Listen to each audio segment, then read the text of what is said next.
Welcome back to Odd Socks. So, on our allotment, when we first took on this second part, we decided we wanted to grow more types of fruits, something that will last several years and to be able to crop from successfully, hopefully, here in the UK. One of the things I've wanted to grow on this plot is grapes. Now, I do have a big grapevine at home that I've had for 12, 13, maybe 15 years. But I use that to cover. I used to have it growing over a big pagoda and I used it to keep cool in the summer. It was just mainly for shade. But I did used to get an awful lot of grapes off of it. But I never grew them for the grapes, so I never got a really good quality grape off of it.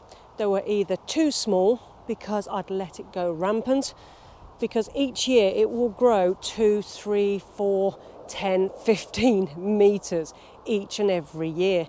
And I don't necessarily keep it well tamed or keep it in place properly. I kind of let it go until it gets to a place where I don't want it to be, and I'll just cut it off. Now, as for those types of grapes, I was going to take cuttings to bring down for this allotment.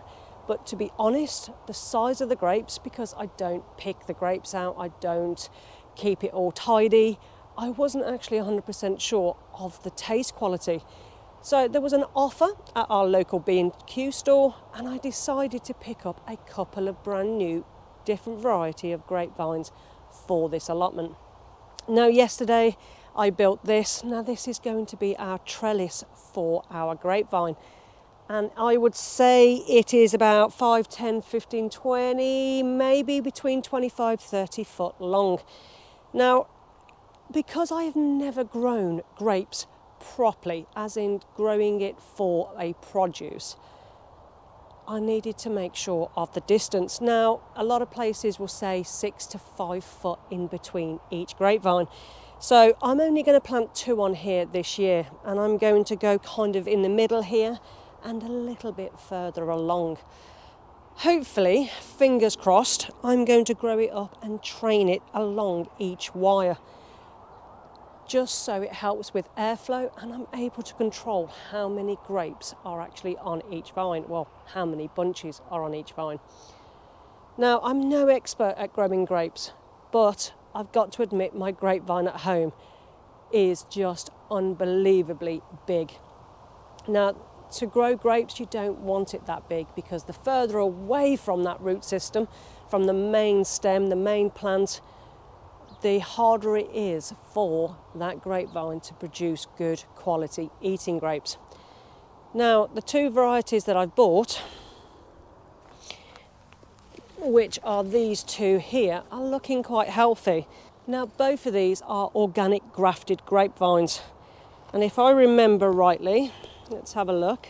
So I've got a white grape and I've got a black grape, because I want to see what the difference is. Now, this could be a complete and utter failure of growing a fantastic tasting grape on here. But if it's not that great as in tasting, maybe it's not quite sweet enough, maybe it will make a good wine.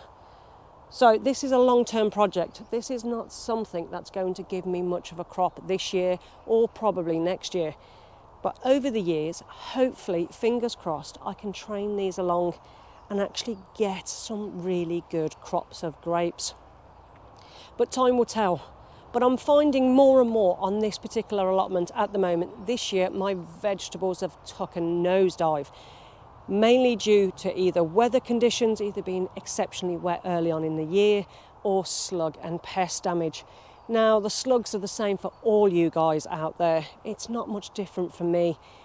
I have reduced the population by hand picking, but they are still there. But at least it's been a bit drier the last week or so.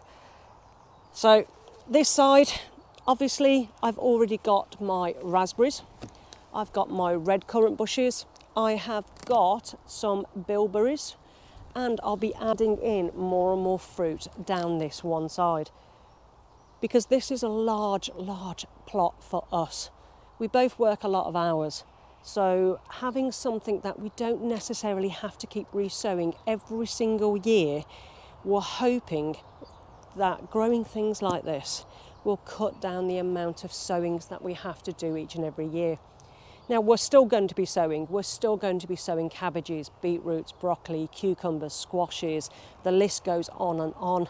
But we have a lot of beds here, and we haven't even made the full-size beds that we want to in the very near future. So turning to something that we don't have to really overly faff with, just prune, maybe cut, trim, whatever it is that we need to do, in my eyes is a good idea. And who doesn't like a good grape? Now, this here, our little trellis, is made with recycled materials, whatever we've had left over, and it should hopefully support the weight of these grapes. But obviously, when you're doing grapes, they have quite big leaves and they really do catch the wind. So hopefully this will hold out. Now, these aren't really overly supportive. As you can see, there's a lot of movement in these. But the metal post in the end and the fence panel at the end should hopefully support the weight of these grapes. So what I'm going to be doing is probably planting one here, and then the other one I'm going to plant here. And I'm going to see if I can grow it in two different directions with the leaders.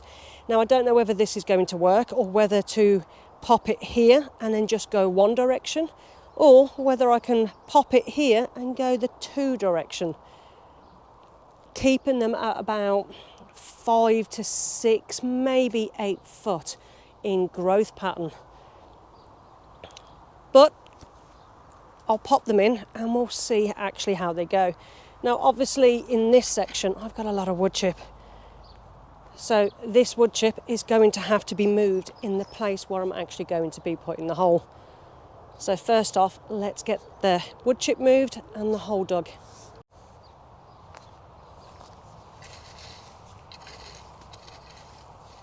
And you can see all the mycelium underneath this wood chip that we placed down. And this will be feeding the soil as it rots down. But we don't want all this wood chip in the hole. I want to be as underneath the wire as possible, because I don't want to lean my grapevine in too much.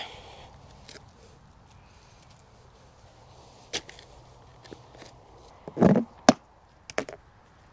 just going to add a little bit of bloodfish and bone in the bottom of the hole, and then I'll just crumble up some of this mixture and pop it back in the bottom. Now, grapes really do enjoy a free draining soil. Now, this is very clay, but it's not as dense as what's actually in my garden, so I don't think it will be too much of an issue. This particular area of the allotment, from previous tenants, they've actually treated it and they've added extra mulch, extra sand, things like that. But if you've got some grit to add to it, then it would really benefit from that free draining soil. They even love a good stony soil. And I seem to have a cat. So what we're going to do is take off some of this and just loosen it slightly. Now, there's not an immense amount of root bound on these, but there is roots. Now, this is going to be buried about the same height as what it was. And I'm just going to backfill with exactly the same soil as I actually took out. Now, I could have spent the time and amended my soil, but to be honest, it will have to be what it wants to be. I don't want to spend all my time having to amend soil, because it's something that you'll have to keep up with as time goes on. Now, I'm not going to cover it back with the wood chip just as yet, because I really want to give it a really good water. Now, I could have done with getting a little bit closer, but I think by the time I take this cane off here and actually tie it in, it shouldn't be too much of an issue. So let's quickly get the other one in where I think it can go, and we'll go from there and see how it looks. Now I've got a lot of mare's tail on this side, which is a bit of a nightmare to be honest. Let's just pop that down there for now. And it is definitely something we're working on. So I'm going to go about here. If I can dig down, this soil here is very, very hard and very, very full of stones.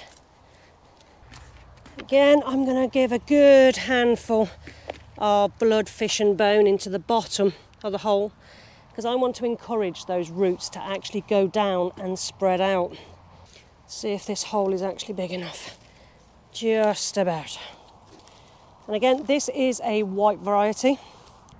And again, I'm going to backfill it with this soil. Now this side's a little bit more dense clay, but it will have to find its own way in this. They're picky, but they're not overly picky. So it's not going to be something that has an issue, considering mine is behind a shed in very, very hard compacted clay, and it is absolutely thriving, considering it probably doesn't even get that much water. Now you could use your bag's compost to do this, but to be honest, with the blood, fish and bone, that's the bit of nutrients it needs. I'm not wasting compost on doing this. Now I'm not actually going to tie this in just as yet. Maybe I should, but I want to get a little bit more growth on it first. But basically I will be doing that and tying it in on there.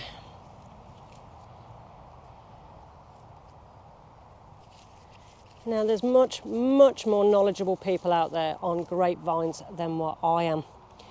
But I'm going to have the two bottom going across. I think I've got enough of a space on that side. If not, I can go up the little fence line a little bit. And then the next one that goes up will be coming onto this one, probably the following year. And then again, once these two or one is trained going across that way, the next one will go onto here. So it will be several years before I can actually fill this trellis. So it'll be interesting to see how well I do, or how bad I do at this kind of trellising. I'm very much a free-flowing person, and I like to let things grow how they want to grow within reason. But I'm going to try to do the right thing with this, so we shall see how well it does. And then I just need to give them a really good water. One of the better ways of doing it is actually filling the plant hole with a lot of water before actually putting the plant in. But we're expecting an awful lot of rain over the next day or two, so I don't think it's going to have too much of an issue. So that is a couple of grapevines added to our plot. Now obviously this is not going to be an instant result, and like I said before, this will take a couple of years, if not a lot longer, to grow these vines.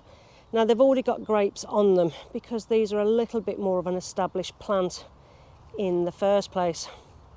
Now I'm not sure whether to take those off. I always hate taking off things like that, but considering now how hard I'm going to be trimming it later on in the year in its dormancy, I don't think it's going to overly weaken the plant too much this year. But guys, that's one of the jobs I've got done today, and hopefully over time this will actually look really, really good.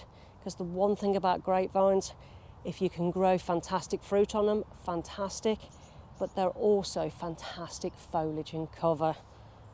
So give grapes a go. Now some people will grow them inside a greenhouse or inside a polytunnel, where they've got a little bit more control over the weather, them getting overly wet on their leaves or their fruits, and they'll have normally the root system outside, so the rainwater in general will keep it well watered. Now I didn't want to give up a whole polytunnel to my grapes, so these are going to be obviously outdoor only, as least amount of faff as possible, and we'll just see how they go. But guys, thanks for watching, and hopefully over the next few months I can give you updates to see how these grapes are doing.